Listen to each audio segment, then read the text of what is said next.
ಹಸಿರು ಬಳೆ ಮತ್ತು ಸಂಗಾತಿ ಗಿಡ ಬಹಳ ಮುಖ್ಯ ಆಗುತ್ತೆ ಅಂತ ನಿಮ್ಗೆ ಹೇಳ್ತಿರ್ತೀನಿ ಮಿತ್ರರೇ. ನೋಡಿ ಇಲ್ಲಿ ಗಮನಿಸಿ, ನಾವು ಈ ನಮ್ಮನೆ ತೋಟದ ಈ ಭಾಗದಲ್ಲಿ ಕಾಫಿ ಒಂದು ವಾಣಿಜ್ಯ ಬೆಳೆ. ನಮ್ಮ 2 ತೆಂಗಿನ ಮರದ ಸಾಲಿನ ಮಧ್ಯೆ 2 ಸಾಲು 3 ಸಾಲು ಕಾಫಿ ಹಾಕಿದ್ದೀವಿ. ಇದು ಚಂದ್ರಗಿರಿ ಅರೇಬಿಕಾ ಕಾಫಿ. ಈ ಕಾಫಿಯನ್ನು ನಾಟಿ ಮಾಡಿ ಇದಕ್ಕೆ ಆ ಕಡೆ ಈ ಕಡೆ 2 ಸಪೋರ್ಟ್ ಕೊಟ್ಟಿದ್ದಾರೆ. ನಂತರ ಇದಕ್ಕೆ ಸುತ್ತಲೂ ನೀವು ಇಲ್ಲಿ ಗಮನಿಸಿ, ಇಲ್ಲಿ ಹಸಿರು ಗಿಡಕ್ಕೆ ಹಸಿರು ಬಳೆ ಇದನ್ನು ಮಾಡಿದೆ.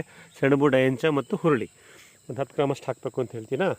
ನಂತರ ನೋಡಿ, ಇದು ಪೂರ್ವದಲ್ಲಿ ಸಂಗಾತಿ ಗಿಡವಾಗಿ ನಮ್ಮ ಕ್ಲಿರಿಸಿಡಿಯಾ ಇದೆ, ಮತ್ತು ಪಶ್ಚಿಮದಲ್ಲಿ ಸಂಗಾತಿ ಗಿಡವಾಗಿ ನಮ್ಮ ಹಾಲುವಣ ಇದೆ. ನಿಮ್ಮನೆ ಕಡ್ಡಿ ತಂದಿಟ್ಟಿರೋದು ನೋಡಿ, ಇಲ್ಲಿ ಚಿಗುರ್ತಾ ಇದೆ, ಹಾಲುವಣನೂ ಇದೆ. ಸೊ ಹಾಗಾಗಿ ಪಶ್ಚಿಮದಲ್ಲಿ ಸಂಗಾತಿ ಗಿಡವಾಗಿ ಹಾಲುವಾಣ, ಪೂರ್ವದಲ್ಲಿ ಸಂಗಾತಿ ಗಿಡವಾಗಿ ನಮ್ಮ ಗ್ಲಿರಿಸಿಡಿಯಾ, ಮಧ್ಯದಲ್ಲಿ ನನ್ನ ವಾಣಿಜ್ಯ ಬೆಳೆ ಕಾಫಿಯ ಸುತ್ತ ನಾವೇ ಸೃಷ್ಟಿ ಮಾಡ್ತಿರ್ತಕ್ಕಂಥ ಹಸಿರು ಬಳೆ.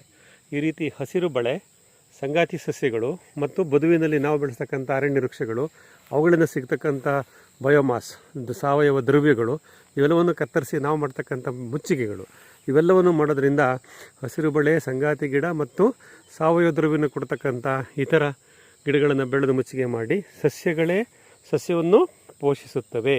The plants feed the plant ಅಂತ ಹೇಳ್ತೀನಲ್ಲ, ಇದು ದಿ ಪ್ಲ್ಯಾಂಟ್ ಯಾವುದು ನಮ್ಮ coffee. These are the plants which feed this plant. That is our green ring. Then the companion plant. On the eastern side, the Gliricidia. On the western side, the indica. Our Indian coral. And all the biomass which is chopped and dropped from this buffer zone plant. There is a huge buffer zone here. On this buffer zone, we are going to chop and drop them as a basin mulching to our commercial crop coffee.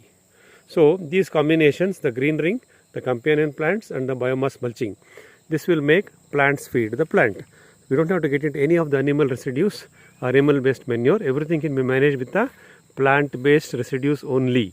So this is a demonstration of this concept which has been getting implemented now at Namane Tota, Palle Hobli, Aluru Taluku, Hassan district. So stay tuned for more information. Yours, HR Manjunath.